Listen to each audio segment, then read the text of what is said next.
The mission was failing. The evac team was missing. Drones lost signal. GPS failed. Command was out of options. But Harper was still watching from the back of the Apache. Her dog picked up a scent. She saw the wind shift on her map. No one called her SWAT. No one cleared her to lead. She gave the call anyway. The pilot followed. That's how the Apache found the missing team through smoke, with no signal and no time to spare. Because one handler and her K-9 saw what the systems missed. The base had been carved into the edge of a wide valley, where the hills gave way to flat concrete and the air smelled of pine smoke and burned fuel. Helicopters came and went in loose intervals, their blades stirring dust across the landing pads. It was late morning, but the light already held a strange orange cast, as if the sun couldn't quite push through the haze. Wind carried the sound of laughter from one end of the staging line, where the SWAT squad stood in groups beside their armored trucks, adjusting gear and cracking jokes loud enough for everyone to hear. Farther off, under a canvas shade tent set up near the kennel trailer, Harper Vale sat on a crate, watching. She wore a plain gray duty uniform with the sleeves pushed up to her elbows. Her boots were worn to a smooth shine at the toes, laces knotted tight, soles dusted with red grit from the gravel path behind the hangar. Her flight gloves hung from a loop at her belt. Clean and ready, though she hadn't been issued anything that would require them. The patch on her chest didn't show rank or clearance, just the label handler, support, printed in small black letters. At her feet, Bain lay still, eyes open, ears forward, body resting but not relaxed. The Belgian Malinois was 5 years into service, lean and steady, trained to track in smoke and wind, to ignore chaos unless called. He did not bark. He did not strain at the leash. He simply watched. No one said her name. They never did. The Apache came down just after noon. Its rotors kicked dust across the southern pads, drawing a few raised arms and half-hearted curses from the SWAT side of the lot. The helicopter was spotless, nose paint fresh, pilot insignia gleaming through the side glass. A trio of crewmen stepped down with choreographed confidence, their boots hitting the pavement with perfect sync. One of them tossed a duffel onto the tarmac like it owed him something and laughed at whatever the co-pilot said next. The crew walked toward the operations tent without looking back. Someone near the comm trailer pointed and said, loud enough to carry, "Time for the heroes to make their entrance." The line got a few chuckles. Another voice, a lower one, added, "Hope nobody tells them about the mutt in the crate zone." Harper didn't move. She had been assigned to this drill as standby K-9 support. That meant preparing kennels, checking gate rigging, and remaining close to the vehicles but outside of any tactical perimeter. Her name wasn't on the rotation board. Her map wasn't requested for review. She had marked the train diagram anyway, folded it 3 times, and tucked it into the side pocket of her field bag. No one asked to see it. A voice cut across the pad. "Dog girl," someone called out. "You're on crate watch. Wright might want to give your partner a pep talk. We're running heat sims today." Harper glanced over. The man who'd spoken wore the full SWAT loadout, helmet tilted back, eyes shaded. He didn't wait for a reply, just turned to laugh with the rest of his unit. Bain blinked slowly, unmoved. The command trailer opened again. 2 officers stepped out, pointing at a large printout of the Fireline's projected shift. One held a laser pointer. The other gestured toward the hills. Not once did either of them glance toward the support vehicles. Harper watched the fire symbol drift closer to the secondary egress zone. She reached down without looking and rested one hand lightly on Bain's shoulder. He was already watching the smoke curling up past the tree line. Across the lot, the Apache crew returned. Their pilot, tall and squared off, pulled off his gloves and tucked them into his vest. As they passed the K-9 staging crate, one of the crewmen slowed and looked at Harper. He grinned. "You on standby? Or you just hanging out with your emotional support unit?" His eyes dropped to Bain and then back to Harper. "He any good at fetch?" She didn't answer. Bain didn't move. The man waited a beat, then kept walking. From behind the water tank, one of the younger techs said to no one in particular, "That's the one they sent." Thought she was logistics. You'd think if they were bringing a dog, they'd send someone who made it through clearance. No one corrected him. Harper stood slowly and walked Bain to the rear of the crate zone, where the shade deepened and the chatter didn't reach. She unhooked his leash and ran a quiet hand along his spine, checking his harness clip. Bain sat, facing the ridge. She reached into her bag and unfolded her terrain map. It was worn at the corners, drawn in pencil with wind vectors noted in the margins. She traced the route that cut through the secondary canyon. It had narrowed last spring after a mudslide, and no drone could safely fly it now. She had written a note in the lower margin that read, "Unstable heat corridor if wind shifts east." It was underlined once. She folded the map and tucked it away.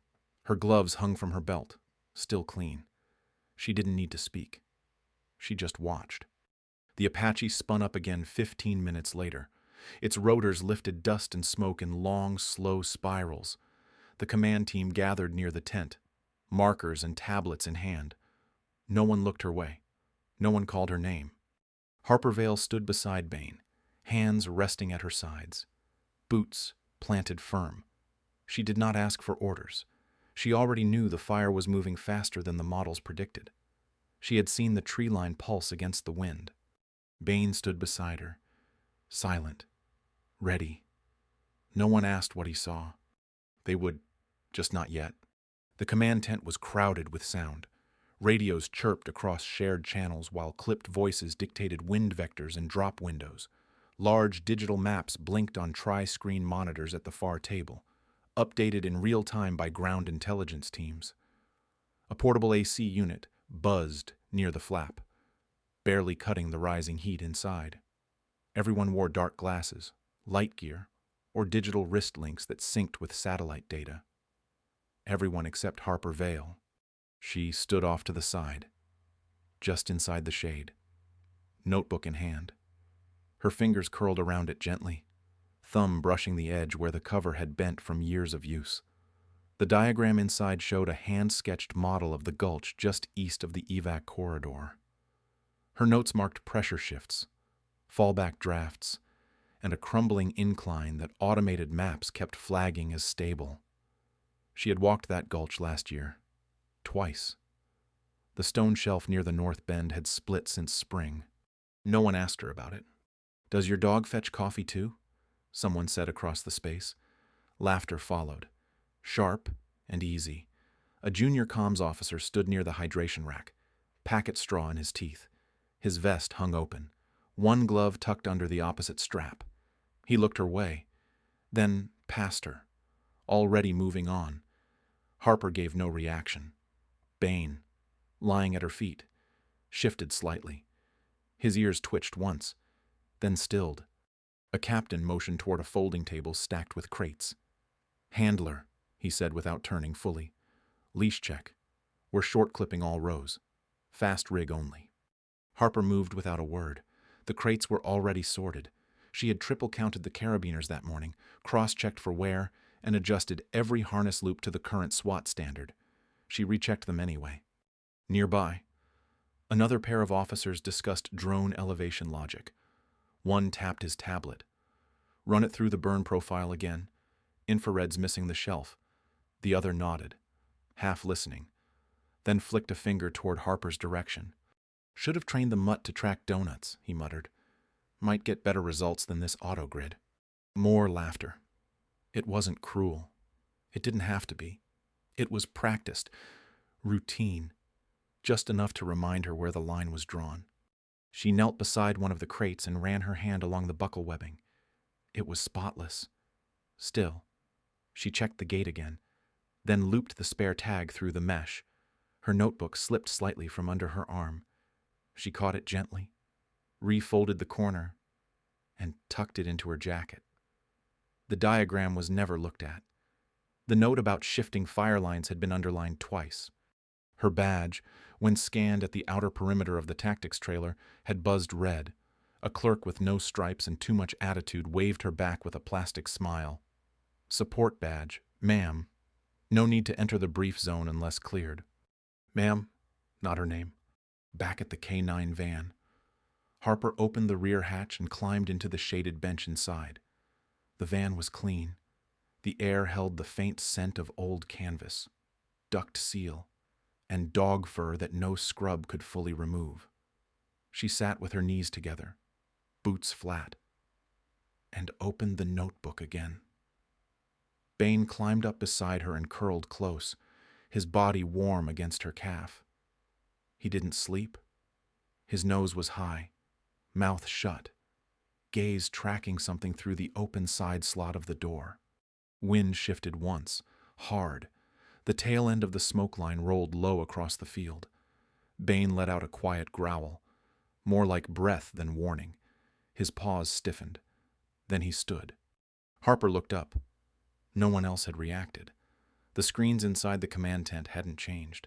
The operators still tapped through map overlays, trying to align air corridors that had already narrowed too far. She watched Bain pad toward the door's edge and pause. His ears turned once. She reached for her bag and pulled out the cracked comm tag. It had been issued to her months ago, never activated. She rolled it once between her palms and set it beside the map. Then, she pulled out the hand-drawn diagram again and stared at the lower quadrant. The drone team was planning to fly through the pass from the northwest, but the fire was pushing harder than they realized. If the wind shifted east by even 10 degrees, the shelf would fail. The canyon would act like a chimney. Nothing with rotors would hold in that. Harper ran her finger along the pencil line she had drawn that morning. She had annotated a safer pass below the Fireline, one drones couldn't drop into. It required timing, low visibility, and a nose-down hover from a manned craft. But it would work, if they had the right guide. Someone walked past the van and slapped the rear panel without looking in. "You good in there, crate boss?" Harper didn't answer. The door clicked shut behind him. Outside, the SWAT team was running a fast clip drill near the burn barrels. One man slipped on his tether approach and caught himself with a laugh. Another mimicked Bain's alert posture and wagged his arms. "See," he called out, "even I can play search dog." Bain stayed locked on the window. The noise drifted up. The banter stayed light. Harper looked out across the open stretch of pavement, past the hangar's long shadow and toward the rim of dark trees.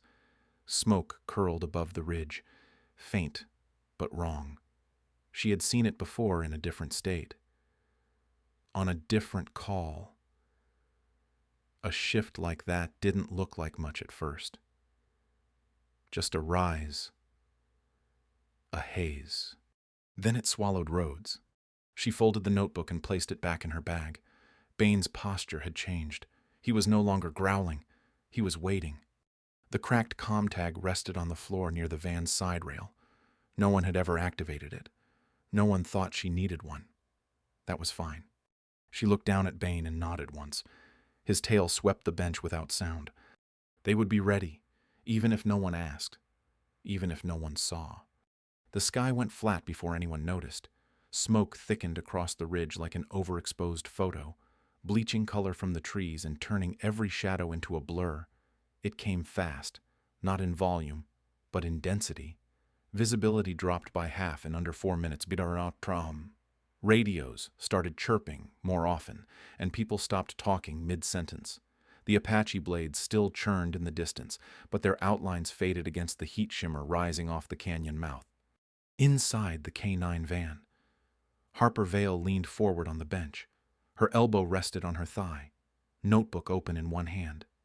The sketch in front of her showed a drawn topographic wedge, narrow ridges on either side. Central airflow lines crossing at a small bend marked with a double underline. She'd labeled it chimney risk in pencil, then boxed it in red. Beside her, Bain stood with his front paws braced against the side wall. His tail didn't wag. It pointed straight down, unmoving. The main channel buzzed with static. Then a half-second of speech cut through, scrambled and warped. "Delta, grid cut. Position negative." The voice was gone. Then came another burst, louder this time. "Team Delta reporting Fireline collapsed visibility down to 5 request." A long, sharp tone followed. Then nothing. The comms display on Harper's console flashed red, then returned to idle. She hadn't been logged into the priority stream. This was bleed over an old side channel still active on her legacy rig. Most vans had that receiver pulled months ago. Outside, the SWAT command team clustered around the mobile comm shelter. Someone pointed to a screen. A tech barked a confirmation. One of the Apache units banked hard overhead, swinging back toward the perimeter. No air units were entering the canyon now. Harper didn't move. She flipped back to the previous page in her notebook. The wind direction from this morning's satellite pass had matched her local markers until about 15 minutes ago. Then the heat inversion hit. It was pulling low air backward into the tightest part of the canyon, creating a vacuum effect she had warned about last season. The drone team hadn't accounted for elevation loss near the shelf. A clipped voice came through on the overhead PA. All teams hold flight corridor. Delta last seen near grid 4. Drone 1 lost contact. Ground visual negative. Await further instruction. She heard boots hit gravel near the trailer. A pilot yelled over engine noise, asking for confirmation on fallback coordinates. No answer came. Someone else responded. They're blind. Wind took the relay tower. Another shouted back. Drones can't punch through this density. Oh, it's firewash. Harper looked up. The light inside the van had dimmed without the sun actually setting. Bain dropped to all fours and began pacing, his nails tapping against the vinyl floor. He stopped once, nose pressed to the door seam. His breath hitched. Then he growled, low and steady. Harper closed the notebook and set it on the bench. Her hand went automatically to the glove box, where a cracked comm tag dangled from the backup latch. She touched it once. Still unregistered. Through the open slot in the back door, she watched a group of officers gather near the command rig. One wore a headset and kept nodding at the screen. Another stood frozen with a finger on his earpiece. The flight control tech behind them muttered something and slammed a case shut. Someone yelled across the tent, "Do we have visual on Delta No?" came the reply. "They're deep in grid 4, out of relay range. Abort the mission." A pause. Then, "No confirmed casualties. Hold position." Harper spoke aloud for the first time that day. "I told them the canyon would trap heat." Bain stopped pacing. His head turned toward her, ears high. She reached for the map again, this time folding it outward to reveal a side notation. The channel she had marked as passable sat exactly where the air was now collapsing. It would funnel flame and smoke into a dead-end basin. No aircraft would hold in there. No satellite image would give a read beneath that wall of haze. But there was one way in, a narrow slide route, close to the floor, only usable in low hover and only visible from the north rim, not the west where command had positioned their visuals. She had drawn the route by hand 6 weeks ago. No one had wanted it. A knock hit the van's rear panel. A tech stuck his head through the door. "We're reconfiguring teams. Sit tight." He didn't wait for acknowledgement. Harper looked at Bain. His tail stayed low, ears still high. He stepped toward her and sat, eyes forward, body braced, not nervous, not confused, waiting. From outside, she heard another clipped report. Team Delta not responding. Last GPS ping is inside hot corridor. Visual confirmed lost. Drone 2 down from signal overload. Requesting ground fallback. Harper opened her bag and pulled out her gloves. She didn't put them on. She laid them flat across her knees, then reached for the pencil tucked in the notebook's spine. She circled the narrow access lane once, then again. If no one was going to move, then someone would have to. She looked at the Apache, still idling on the far pad. One of the crew leaned against the strut, arms crossed, waiting. No orders had come down. No one was going back in. Harper slipped the gloves into her side pocket. Bain stood up, tail rising slightly. His body was steady, his breathing calm. She clicked the map closed, tapped the door twice, and said, mostly to herself, "I'm not waiting for clearance. Not anymore." Bain let out one short breath through his nose, as if he'd been waiting for her to say it. The command tent didn't notice, but the canyon did, and the team still trapped inside it might have one last chance. Not because of technology, not because of protocol, because someone had paid attention. The Apache was still hot when Harper approached. Its rotors churned slowly overhead, blades catching glints of light from the smoke-filtered sky. The wind kicked dust in uneven spirals around the landing pad, but she didn't pause. Her boots stayed steady against the grit. She held her map in one hand, the folded notebook in the other, and Bain followed at her side with his leash clipped short and taut. The crew hadn't been given new orders. They were prepping for shutdown, waiting to hear whether the mission had been scrubbed or reassigned. Either way, they weren't expecting her. Lieutenant Monroe stood near the open bay, helmet in hand, eyes scanning the ridge where the smoke had thickened into a pulsing wall. He didn't see her at first. The co-pilot did. "You lost," Handler, the younger man, asked, half laughing. "This bird's not running milk bones." Harper stopped 4 feet from the ramp. She raised the notebook and opened it to the canyon diagram, pointing to a marked corridor at the base of the east slope. Her voice stayed low, even, but not soft. "This shelf is your window. Smoke density's low enough to hold visual. Draft carries heat north, not west. No drone can hold under it. But you can." The gunner, still seated inside the bay, leaned out and shook his head. "What is this? A guessing game with crayons?" Monroe turned then, his gaze falling first on the map, then on her, then on Bain. His expression didn't change. He stepped forward, took the notebook, and looked at it. "You drew this." "Yes, before the shift." He flipped the page. "This channel's too narrow. No satellite match. That's why you missed it." The co-pilot crossed his arms, clearly amused. "What? You smell the fire with your dog. No offense, but this is high-speed, low visibility, not a back seat for scent games." Harper didn't flinch. She unhooked Bain's leash, clipped his restraint into her belt loop, and stepped onto the bay ramp without waiting for permission. Her hand never shook. She clipped in at the side rail, then turned and faced Monroe. "If I'm wrong, we turn back." Monroe held her eyes for one breath, then another. He passed the notebook to the gunner, adjusted his helmet strap, and stepped aboard. "Mount up," he said to the others. "We're not leaving anyone in that canyon." The co-pilot hesitated, then followed. Harper pulled on her gloves. The fabric slid tight across her knuckles, smooth and practiced. She had trained for climbs, rappels, low-deck tracking. Flying hadn't been part of her assignments in years, but Bain didn't question her. He settled at her feet, nose lifted toward the vents, eyes forward. The Apache lifted with a hard jolt.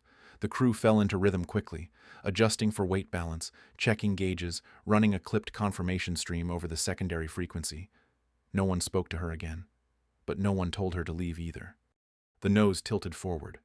They skimmed low across the treetops, blades chopping through rising smoke.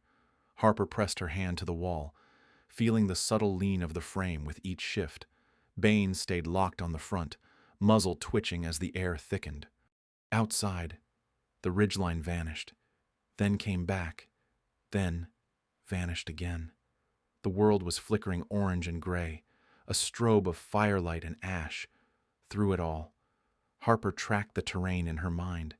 The shelf should come up in under 300 meters. She checked the time against her wrist strap, adjusted her stance, braced with her left boot against the side rail. The co-pilot leaned back toward Monroe. "This line's not on the overlay." "It is now," Monroe said. Harper kept her voice calm. "Left slope, 200 meters. Watch for the dip, not the rise. Visual won't give you drop depth. Trust the drift." No one replied, but the nose of the Apache adjusted. Wind surged against the fuselage. Smoke curled in a reverse spiral, pulling toward the chasm that cut below the shelf. Harper watched it form. Bain rose suddenly and paced once, then dropped to the floor, tail stiff, ears locked. Harper tapped the steel once with her glove. "That's the window." The crew adjusted their positions. Monroe cut speed and dropped altitude fast, nose angled forward. The gunner dropped to one knee beside the rail, peering into the shimmer below. "We won't get 2 passes," he said. Harper stepped forward beside him. Her hand stayed on Bain's harness. The dog didn't bark. He simply faced the starboard side, rigid, focused, nose pressed to the edge. Harper pointed. There. Below.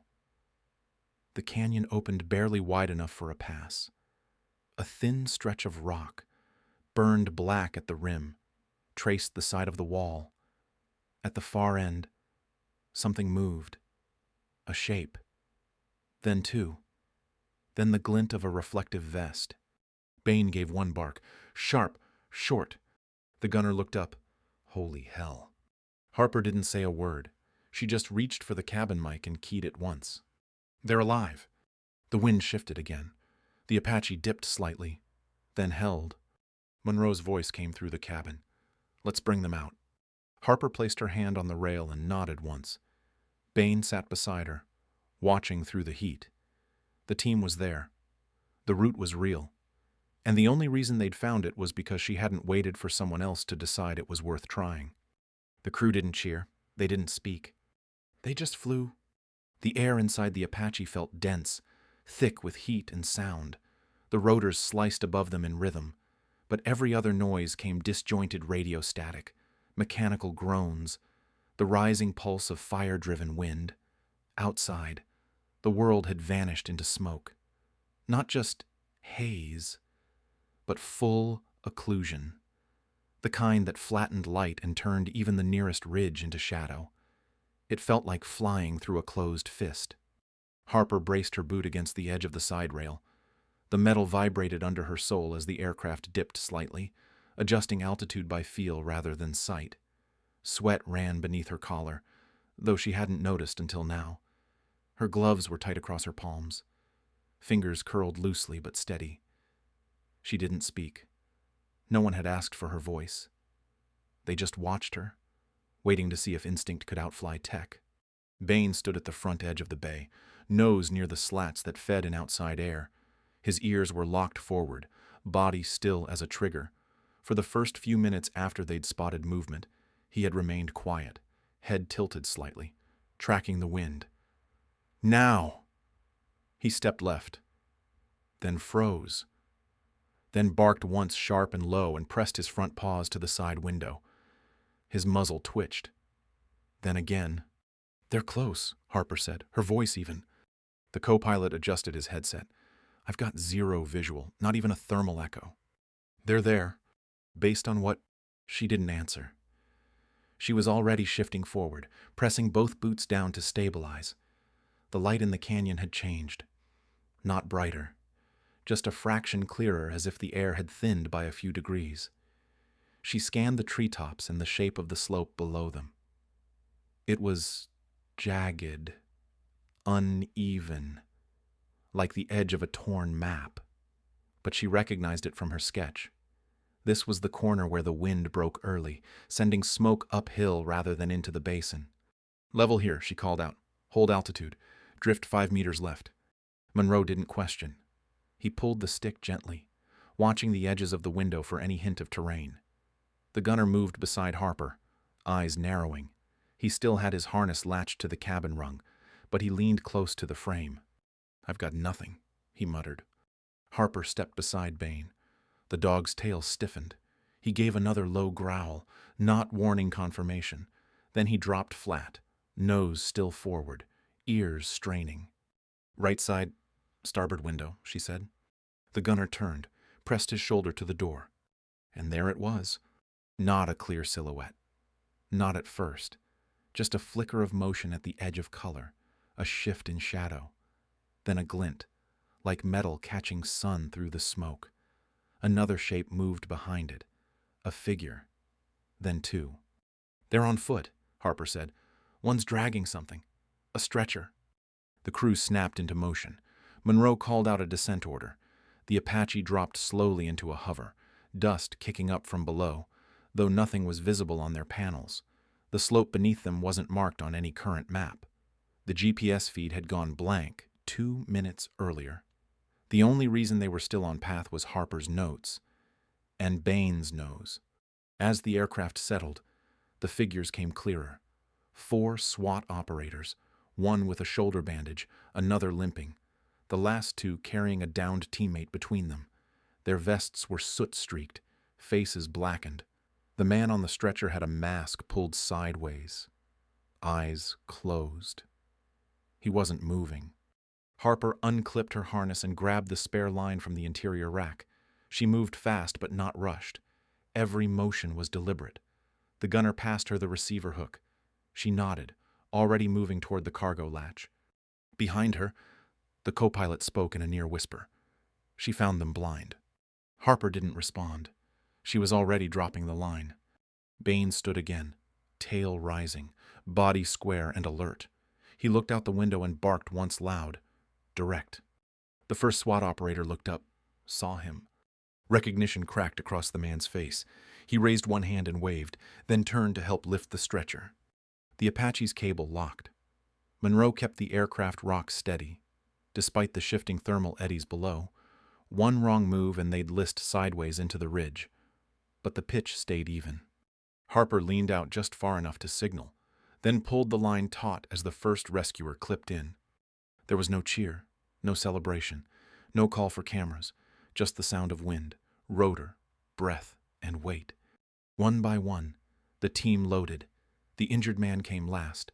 Harper helped secure the stretcher brace, then clipped the straps herself. Her hands moved without hesitation. The final latch clicked shut. Only then did she look back. Bain sat in the same position, eyes on her, still, calm. Harper returned to her spot near the side rail and sat, one knee braced against the wall, boots flat. She looked once at Monroe. He gave a short nod and began the lift. No one spoke on the way back. The cabin filled with heat and silence. Harper folded her gloves into her lap. She didn't look at the others. She didn't need to. She had found them, not with satellites, not with a drone. With a map, a dog, and the decision to trust her own breath. The Apache landed without fanfare. Its skids hit the pad with a low hiss of pressure and grit, the rotors still beating down smoke-filtered light as the last gusts of heat rolled off the ridge. The sun hung low, a pale coin pressed against the sky, casting long, fractured shadows across the concrete. The base had gone quiet. Crews stood in uneven lines along the edge of the tarmac, still as fence posts, eyes fixed on the descending aircraft. No one spoke. The side hatch cracked open. One of the SWAT operators stepped out, shoulder hunched, vest torn, one hand gripping the side rail for balance. Behind him came the limp form of the stretcher, carried by two teammates, their arms trembling but their pace steady. They lowered it onto the landing mat, then stepped aside to breathe. Soot streaked their faces. Their boots were half melted at the toes. But they were alive. A quiet stir moved through the watchers, a murmur, a shift in stance, but no words yet. Harper Vale stepped down last. Her boots hit the pad with a slow, grounded rhythm. The soles were blackened, cracked near the ball from the heat, but they held. Her uniform was layered in ash and smoke, the seams stiff with dried sweat. She moved with quiet efficiency, one hand on Bain's collar, the other resting lightly against the side of her belt. She didn't look at the crowd. She didn't need to. Bain walked beside her, leash clipped loose, gait even and relaxed. His tail hung low, not tucked, not wagging, just balanced. His coat was darkened with soot at the tips, but his posture was unchanged. He stayed close to Harper's hip, matching her stride exactly. The Apache's rotors slowed. The pounding gave way to a steady hum. Lieutenant Monroe stepped out next. He didn't remove his helmet. He didn't call for medical or command. He simply looked toward Harper, then nodded once. A slow, deliberate motion. Then he moved on. From the line of ground crew, someone whispered to a nearby tech.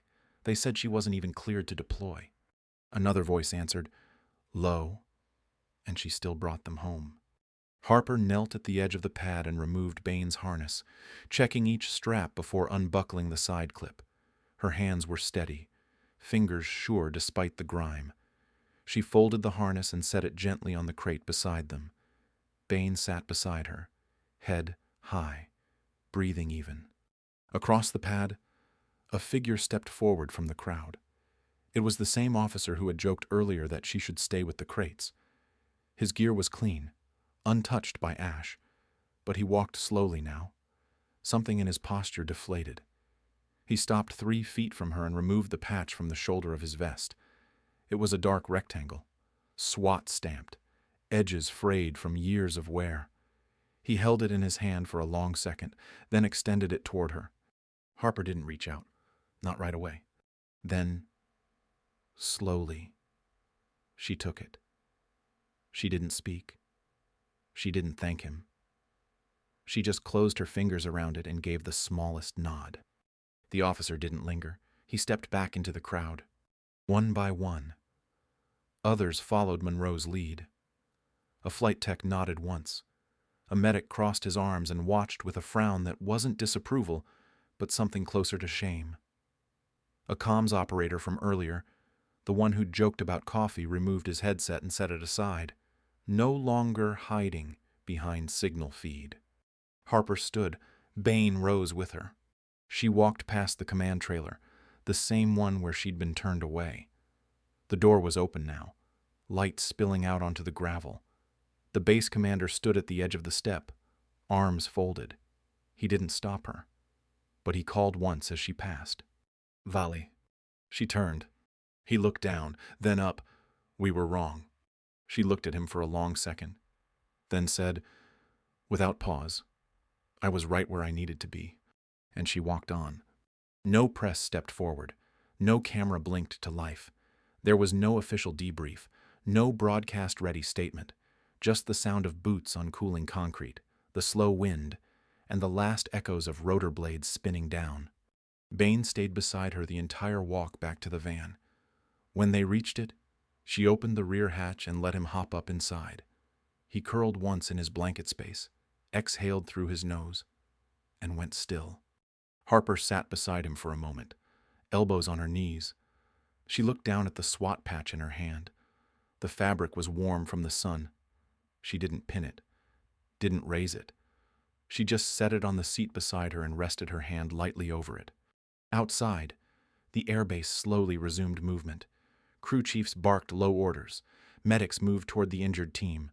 Monroe walked across the pad toward the far end of the hangar, helmet still in hand, shoulders upright. But every so often, someone would glance toward the van, not for instruction, not out of confusion, just recognition. Because no one had called her SWAT. No one had written her name on a mission board or issued her a call sign. She hadn't needed one. She had gone anyway, and now they all knew. Sometimes, the strongest among us are the ones no one notices. Harper Vale was never given rank, spotlight, or permission. She was asked to stay silent, to stand back, to support from the edge. But when everything else failed, when the plans fell apart and the maps went dark, she stepped forward without being asked, guided by instinct, quiet skill, and the unbreakable bond with her dog. She did what no one else could. This was never about proving anyone wrong. It was about doing what was right, even when no one was watching. That's the power of quiet strength, of staying ready, of knowing your worth without needing permission to act on it. If Harper's story moved you, take a moment to reflect, share your thoughts in the comments, and follow for more stories about the quiet ones who were always ready, even when no one called their name.